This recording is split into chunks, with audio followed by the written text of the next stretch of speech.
আচ্ছা, আমরা এখন বেসেল ফাংশন দেখব। বেসেল ফাংশনের 4টা রিটার্ন্স ফর্মুলা আছে। এখন তার মধ্যে 2টার হচ্ছে প্রুফ হচ্ছে খুব ইম্পর্টেন্ট। তো ওইটার মধ্যে আমরা ফার্স্ট যেটা ওইটা দেখব। তো আমাদের প্রুফ করতে হবে কি যে ddx of x to the power n zn x equals two x to the power n z n minus 1 x। তাইলে ফার্স্টে আমরা বেসেল ফাংশনটা লিখি। zn x ইকুয়ালস টু কি বেসিক্যালি সেটা হচ্ছে আমার summation of r equals to 0 to infinity minus 1 to the power r x by 2 n plus 2r divided by r plus 1 gamma of n plus r plus 1। এটা হচ্ছে আমার zn এর formula. এখন আমি যদি কী করি, এখানে আমি zn এর ভ্যালুটা যদি বসাই দিই তাহলে কী হবে, তাহলে আমরা বসাই ddx of x to the power n into, দেখা যায় না, ddx x to the power n। এখন zn x এর ভ্যালুটা বসাবো, r equals to 0 to infinity minus 1 to the power r x by 2 n plus 2r divided by r plus 1 n plus r plus 1।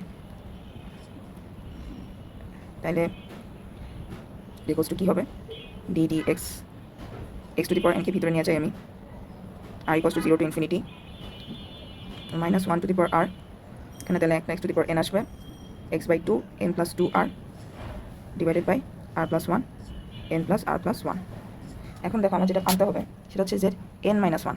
তাহলে আমাকে নিশ্চয়ই কী করতে হবে, zn x এর ফর্ম যেহেতু এটা, আমার সব জায়গায় কী হবে, এখানে n minus r plus n minus 1 plus 2r, এখানে যেমন থাকবে তখন n minus r 1 plus r বা সামথিং প্লাস 1, এরকম জিনিসটা এরকম থাকবে। তো এটাকে কীভাবে আমি আনতে পারি, n মাইনাস 1 টার্মটাকে কীভাবে আনতে হবে সেটা দেখব। তো এখন আমি কী করব, আমার যেহেতু ডিফারেন্সিয়েট করতে হবে উইথ রেসপেক্ট টু এক্স, তাই আমি এই দুইটা এক্সকে একসাথে নিয়ে আসি। তাহলে কী হবে, minus 1 to the power r, এখন হচ্ছে x by 2 to the power n লিখলাম, মানে 2 টু দি পাওয়ার n টা এক্সটা আনলাম, তাহলে multiply by 2 to the power n করলাম, তাহলে তো কাটাকাটি চলে যায়, আর এখানে থাকে x by 2 n plus 2r, আর নিচে হচ্ছে r plus 1 n plus r plus 1 এই গেল। এখন আমি কী করবো, আমি হচ্ছে মানে x বাই 2 টার্মটাকে একসাথে আনবো আর কি। দেন ddx r equals to 0 to infinity minus 1 to the power r, যে 2 to the power n extra আনছিলাম এটা, এরপর x বাই 2 তবে 2n প্লাস 2r। দেখো এখানে n আছে রাইট, 2r হবে, তাহলে দুইটা যদি মাল্টিপ্লাই করে ফেলি তাহলে কী হবে, x by 2 n plus n plus 2r না, তাহলে 2n প্লাস 2r। তারপর হচ্ছে আমার নিচে যেটা থাকে ওরকমই থাকবে আর প্লাস 1। এরপর আমি কী করবো, এরপর আমি ডিফারেন্সিয়েট করবো। ডিফারেন্সিয়েট করার জন্য আমি জিনিসটাকে একটু সিম্পল ওয়েতে লিখছি, ইনফিনিটি মাইনাস r।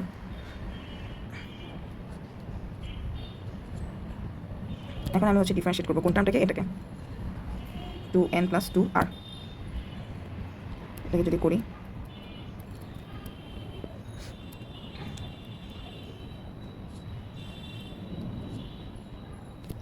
তো কী হবে, 2n প্লাস 2r যে পাওয়ারটা সেটা সামনে চলে আসবে, 2n প্লাস 2r, তার সাথে কী হবে x by 2 2n plus 2r minus 1 হবে, আর x বাই 2কে আবার ডিফারেন্সিয়েট করলে হাফ একটা এক্সট্রা থাকবে।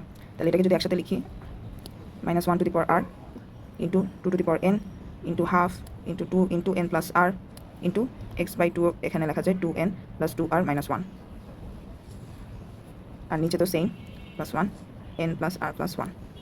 এখন আমি কী করবো, এখানে তো হাফ আর 2 কেটে যায়, আর 2 টু দি পাওয়ার n কী হবে, 2 টু দি পাওয়ার n হচ্ছে এখানে হচ্ছে আমার বাদ যাবে। এখন ফর্মুলাটা যদি আবার দেখি আমি, এখানে দেখো আমার কী করতে হবে, x to the power n into Z n minus 1 x, তাহলে একটা x to the power n বাইরে থাকবে, তাহলে আমরা একটা x to the power n বাইরে রাখতে চাই। তাহলে যদি আমি এরকম করি, আর আমি একটা x to the power n বাইরে আনলাম, আর এখানে একটা 2 টু দি পাওয়ার n আছে, বাইরে আনলে কী হবে, x to the power 2n এর জায়গায় n হবে n প্লাস 2r মাইনাস 1, আর এখানে 2 to the power 2n plus 2r minus 1। ভালো, আর এখানে গামা প্লাস r প্লাস 1 কীভাবে লেখা যায়, আমরা ফর্মুলা জানি n plus 1 equals to n gamma n equals to n factorial. আমি এই ফর্মে আনতে চাচ্ছি যাতে কী হয়, আমার n প্লাস r এই টার্মটা কেটে যায়, কারণ কি আমার zn x এর যে ফর্মুলা সেখানে কোনো উপরে নিউমারেটরে এরকম কোনো টার্ম নাই, তো আমার এই টার্মটা বাদ দিতে হবে। তো তখন আমরা কী করবো, যে gamma of n plus r plus 1 যেটা সেটাকে আমরা লিখতে পারি n plus r gamma of n plus r, ঠিক আছে, ওই ফর্মুলা অনুযায়ী। তাহলে এটা লিখি,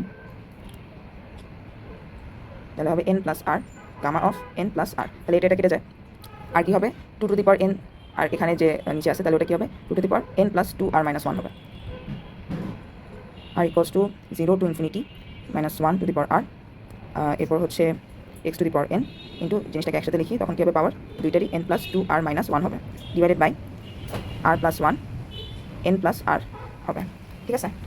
তারপর আমরা একটু সাজাই লিখবো জিনিসটাকে, x to the power n যেটা সেটাকে বাইরে লিখবো, তাহলে এক্স টু দি পাওয়ার এন summation r equals to 0 to infinity, then এখানে থাকবে -1 to the power r x by 2, আমি যেহেতু n-1 zn-1 আনতে চাচ্ছি তাহলে n-1টাকে একসাথে লিখবো, n-1 প্লাস 2r, আর হচ্ছে তোমার নিচে থাকবে r প্লাস 1, আর এখানে থাকবে কি, এখানে আমরা দেখতে পাই n-1 প্লাস r প্লাস 1, তো এখানে -1 আর +1 তো কেটে যায়, আলটিমেটলি থাকে n প্লাস r, তো ওইটাকে আমি সাজিয়ে লিখলাম। তো এই পুরো জিনিসটাকে কি লেখা যায়, এই পুরো জিনিসটাকে আমরা zn-1 x লিখতে পারি, ফর্মুলা কম্পেয়ার করে দেখলাম। তাহলে আমরা কি লিখবো,